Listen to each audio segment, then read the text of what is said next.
কর্কট রাশি, কর্কট লগ্ন, ক্যান্সার সাইনের জাতক জাতিকাদের ক্ষেত্রে 2024 সালের জুলাই মাস আপনাদের ঠিক কেমন অতিবাহিত হবে সে বিষয়ে প্রতিবেদনে আমরা বিস্তারিত আলোচনা করতে চলেছি। আলোচনাটি অত্যন্ত গুরুত্বপূর্ণ হবে, তার কারণ প্রথমত আপনাদের শনির ঢাইয়া তো চলছে, তার উপর ঠিক আপনাদের এই মাসের দুদিন আগেই 30শে জুন কিন্তু শনি বক্রি হয়ে গিয়েছে। একে শনির ঢাইয়া, তার উপরে শনির বক্রি, ভাগ্যস্থানে রাহু, আবার কর্মস্থানে মঙ্গলের রুচক নামক একটি রাজযোগ, তারপর লাভভাবে মঙ্গল গুরুর সংযোগ, আবার বুধ এবং শুক্রের লক্ষ্মী নারায়ণ যোগ আপনাদের রাশিতে। তাহলে বুঝতেই পাচ্ছেন আলোচনাটি কতটা গুরুত্বপূর্ণ হতে চলেছে।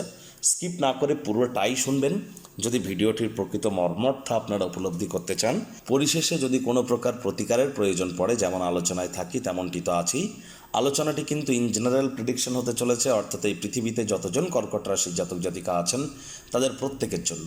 আপনি যদি চান আপনার ব্যক্তিগত ন্যাটাল চার্ট বা জন্মছকের সাথে সাথে বর্তমান গ্রহগত গোচরের ছক বা প্ল্যানেটারি ট্রানজিটের চার্টকে একসাথে কম্বাইন করিয়ে 100% অথেন্টিক পার্সোনাল বা ব্যক্তিগত গণনা এনি টাইম কিন্তু আমাদের দ্বারাই করাতেই পারেন। এর জন্য স্ক্রিনে আমরা নাম্বার দিয়ে দেব, চাইলে আপনারা অফিসে এসে ফেস টু ফেস সাক্ষাৎ করতে পারেন বা বাই ফোন কনসালটেন্সি গ্রহণ করতে পারেন। তো চলুন আলোচনায় প্রবেশ করা যাক। কর্কট রাশি, কর্কট লগ্ন, ক্যান্সার সাইনের জাতক জাতিকারা কালপুরুষের রাশি চক্র অনুযায়ী আপনারা চতুর্থতম রাশির আন্ডারে পড়েন। আপনাদের রাশির অধিপতি চন্দ্র। স্ক্রিনে আপনারা যে চার্টটি দেখতে পাচ্ছেন এটি কর্কট রাশির জাতক জাতিকাদের 2024 সালের 1 জুলাই আপনাদের গ্রহগত গোচরের ছক ঠিক এমনটিই কিন্তু দেখাবে। দেখুন আপনাদের রাশিতেই আছে বুধ। বুধ আপনাদের রাশিতেই থাকবে 19শে জুলাই পর্যন্ত। 19শে জুলাইয়ের পর বুধ গোচর করে যাবে আপনাদের পরিবার, বাণী এবং অর্থের ভাবে। বুধ যেখানে বসে আছে ওখানে 4 লেখা থাকলেও গুলিয়ে ফেলবেন না, ওটিই কিন্তু আপনাদের ফার্স্ট হাউস। কেতু আপনাদের থার্ড হাউসে পুরো মাসটি জুড়েই থাকবে। শনি আপনাদের 8th হাউসেই থাকবে পুরো মাসটি জুড়ে, তবে শনি কিন্তু বক্রি থাকছে পুরো মাসটি জুড়ে। রাহু পুরো মাসটি জুড়েই আপনাদের ভাগ্যস্থানেই থাকবে। মঙ্গল আপনাদের কর্মস্থানের অধিপতি, কর্মস্থানেই থাকবে রুচক নামক একটি রাজযোগ তৈরি করে 12ই জুলাই পর্যন্ত। 12ই জুলাইয়ের পর কিন্তু মঙ্গল প্রবেশ করে যাবে আপনাদের লাভভাবে এবং বৃহস্পতির সাথে সংযুক্ত হয়ে গুরুমঙ্গল সংযোগ তৈরি করবে। আর আপনাদের 12th হাউসে সূর্য শুক্রের শুক্রাদিত্য যোগ বা দারিদ্র যোগ যাই বলুন না কেন, এটি সংগঠিত হয়ে থাকছে 7 তারিখ পর্যন্ত। 7 তারিখের পর শুক্র আপনাদের রাশিতে গোচর করে শুক্র বুধের লক্ষ্মী নারায়ণ যোগ তৈরি হবে এবং সূর্য বুধের বুধাদিত্য যোগ তৈরি হবে 16 তারিখের পর। তবে এই সংযোগ কিন্তু 19 তারিখ পর্যন্ত থাকছে, তারপর কিন্তু আর থাকছে না। দেখুন, শরীর স্বাস্থ্য নিয়ে যদি আলোচনা করা যায় তাহলে এ মাসে কিন্তু আপনাদের শরীর স্বাস্থ্য কেমন থাকবে। দেখুন, যেহেতু আপনাদের রাশিতে বুধ শুক্রের লক্ষ্মীনারায়ণ যোগ তৈরি হচ্ছে এবং বুধাদিত্য যোগও কিছুটা সময়ের জন্য হলেও তৈরি হচ্ছে, তাহলে শরীরে আপনারা ইমিউনিটি সিস্টেমের অভাব কিন্তু অনুভব করবেন না। এবং মঙ্গলের চতুর্থ দৃষ্টিও আপনাদের রাশিতে আছে, নিজের মধ্যে একটা ঊর্জা, জোশ, কনফিডেন্স লেভেল এগুলি কিন্তু আপনারা ফিল করতে সক্ষম হবেন, এ বিষয়ে কোনো সন্দেহই কিন্তু নেই। তবে আপনাদের রোগ, ঋণ, শত্রুভাবের অধিপতি বৃহস্পতি তিনি আপনাদের লাভভাবে গোচর করে আছেন। আর এখানে রোগ, ঋণ, শত্রুরভাবে সূর্য এবং শুক্রের পূর্ণ দৃষ্টিও থাকবে। আর এজন্যই তো আপনাদেরকে বলবো, যদি কোনো প্রকার রোগ শোক দেখা দেয় ইমিডিয়েট চিকিৎসকের পরামর্শ নেবেন। নিজে থেকে মেডিসিন কিনে যেন খেতে যাবেন না।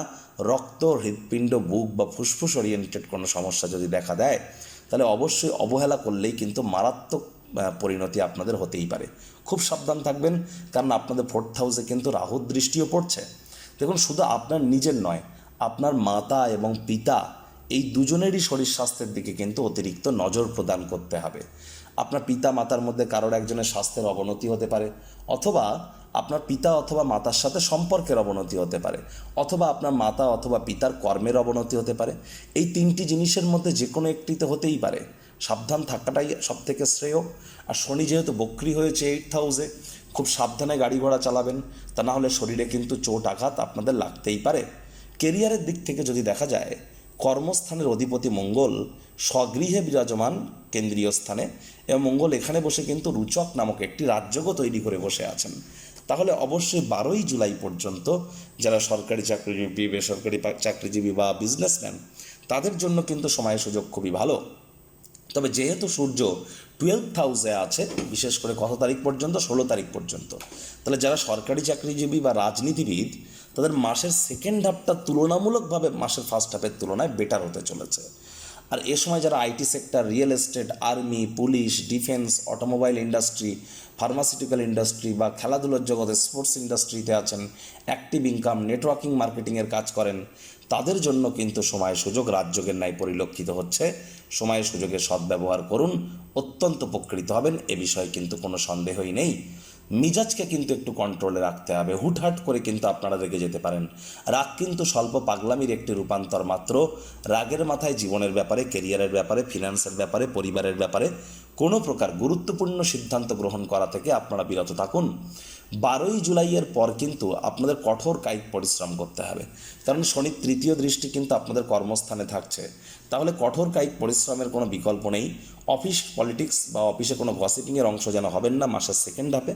অফিসটি প্রেম, বন্ধুত্ব, শত্রুতা বা কোনো সম্পর্ক করবার জায়গা কিন্তু নয়। সম্পর্ক করার ইচ্ছা হলে অফিসের বাইরে গিয়ে করুন, তা না হলে বসের কিন্তু কুনজরে পড়ে যেতে পারেন। আর রাজনীতিবিদ যারা আছেন তাদের ক্ষেত্রেও বলবো, মাসের সেকেন্ড হাফে আপনাদের সময় সুযোগ ভালো গেলেও কেউ না কেউ কিন্তু আপনাদেরকে প্রতারিত করতে পারে। আপনার নিজের পার্টি, নিজের দলের অভ্যন্তরে আপনার প্রভাব প্রতিপত্তি কতটা, একবার যাচাই করে নিতে যেন ভুলবেন না, এটি কিন্তু অত্যাবশ্যক। এবার যদি দেখা যায় অর্থগত দিক থেকে মাসটি আপনাদের কেমন কাটবে, দেখুন অর্থের ভাবের অধিপতিকে সূর্য, আর সূর্য আপনাদের রাশিতে আসলেও তিনি নিজের ঘর থেকে একটি ঘর, দুটো ঘর পিছিয়ে বসে থাকছেন, প্রথম কথা এটি। আর আপনাদের অর্থের ভাবে কিন্তু শনির, বক্রী শনির পূর্ণ দৃষ্টি পড়ছে। আবার আপনাদের কিন্তু এই অর্থের ভাবে 12 তারিখের পর কিন্তু মঙ্গলেরও দৃষ্টি পড়বে, কিন্তু আপনাদের অর্থের ভাবের অধিপতি সূর্য আর সেখানে শনির দৃষ্টি, এটি কিন্তু স্পষ্ট আকারে ইঙ্গিত দিচ্ছে ব্যাংকের ব্যালেন্সে কিছুটা ঘাটতি কিন্তু আপনারা অনুভব করবেন। খরচ কিন্তু বাড়তে চলেছে, আর মুখনিসৃত বাণীর কারণেও কিন্তু আপনাদের অতিরিক্ত অর্থের অপচয় হতে পারে।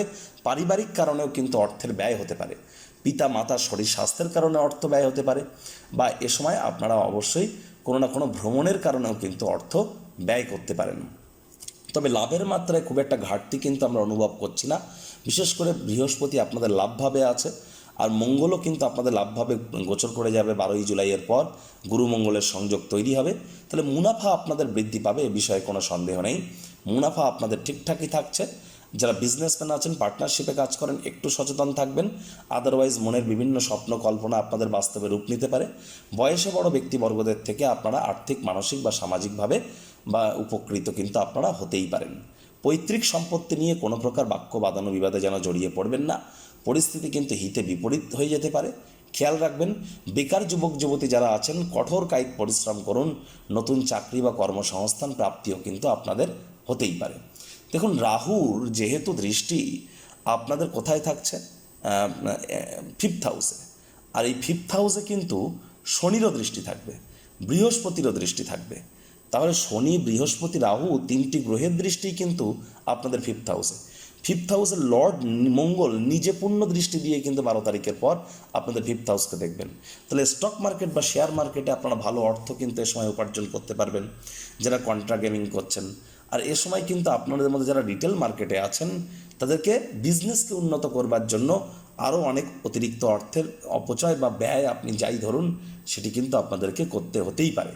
পেটের সমস্যা থেকে থাকলে সেখান থেকে কিছুটা হলেও রিলিফ আপনারা পাবেন। প্রেমের সম্পর্কে প্রেমিক প্রেমিকা একে অপরের চরিত্র নিয়ে যেন সন্দেহবাতিক হবেন না। স্বামী স্ত্রী আপনারাও একে অপরের সঙ্গে, স্বামী স্ত্রী, পরিবার পরিজন, আত্মীয় স্বজন, বন্ধু বান্ধব সকলের সাথেই কথাবার্তা বলবার আগে শব্দ চয়নের দিকে অতিরিক্ত নজর দিন। কি কথা বলছেন, কেন বলছেন, কোথায় বলছেন, কী জন্য বলছেন, ভাবনা চিন্তা করে বলুন। কথায় আছে, to be a good speaker one have to be the listener first. আমাদেরকে ভালো বক্তা হতে গেলে আগে ভালো শ্রোতা হওয়ার চেষ্টা করতে হবে, তা না হলে তো আপনি ভালো বক্তা হতেই পারবেন না। কথা বলুন কমে মাসে, শুনুন বেশি। সাবধানে গাড়ি ঘোড়া চালান, শ্বশুর শাশুড়ির সাথে সম্পর্ককে উন্নত করবার চেষ্টা করুন। আর যারা জাদু, তন্ত্র, মন্ত্রবিদ্যা, অকাল সায়েন্স, জ্যোতিষ চর্চা, গবেষণামূলক পড়াশোনা করছেন, পিএইচডি লেভেলের পড়াশোনা করছেন, তারা ভাগ্যবান প্রমাণিত হতে পারেন। যদি আপনি সৎ ব্যক্তি হয়ে থাকেন এবং আদালত বা কোর্টে আপনাদের কেস পেন্ডিং আছে, তাহলে আদালত বা কোর্ট আপনাদের পক্ষে রায় দিতে পারে। আর যদি আপনি অসৎ ব্যক্তি হয়ে থাকেন তাহলে আদালত বা কোর্ট কিন্তু আপনাদের বিরুদ্ধে রায় দিতে পারে। আমি তো আপনাদের পরামর্শ দেব, কোর্টের বাইরেই মামলার নিষ্পত্তি করে নেওয়ার চেষ্টা করুন। এই মাসে, অর্থাৎ এই যে জুলাই মাসে বিবাহ না করাটাই ভালো অবিবাহিতদের। আমি তো বলবো 15ই নভেম্বর পর্যন্ত আপনাদের বিবাহ না করাটাই শ্রেয় হবে। প্রথমত শনি বক্রী, তার উপরে কিন্তু শনির ঢাইয়াও চলছে, আর আপনাদের দাম্পত্য ভাবের অধিপতিও কিন্তু শনি। আর হ্যাঁ, শনি বক্রী হয়ে আগত 139টি দিন আপনাদের জীবনকে ঠিক কীভাবে প্রভাবিত করবে এবং বৃহস্পতি রাশি পরিবর্তন করে আপনাদের লাভভাবে গোচর করে একটানা 1 বছর আপনাদের জীবনকে কিভাবে প্রভাবিত করবে অলরেডি কিন্তু চ্যানেলে 2টি ভিডিও আপলোড করা হয়েছে।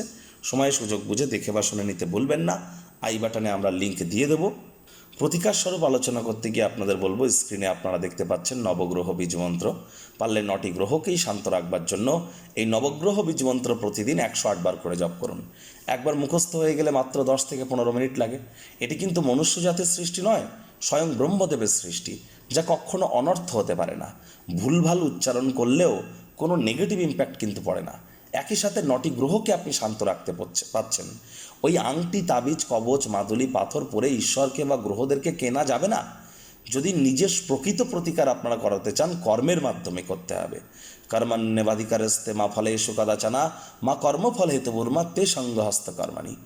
আপনাদের রাশির অধিপতি চন্দ্রদেব, চন্দ্র যদি দুর্বল থেকে থাকে আপনাদের উচিত প্রত্যেক পূর্ণিমার দিন সন্ধেবেলা বা রাত্রেবেলা তামার বা পিতলের ঘটিতে করে কাঁচা দুধ নিয়ে বহমান জলে ভাসিয়ে দেওয়া চাঁদের দিকে ফিরে, এবং কোনো কিছু না পারলেও চন্দ্রের বীজমন্ত্র ওম শ্রাং শ্রীং শ্রং সোমায় নমঃ এটি আপনারা জপ করুন না প্রত্যেক দিন। আর সোমবার করে হোয়াইট কালারের ড্রেস পরুন।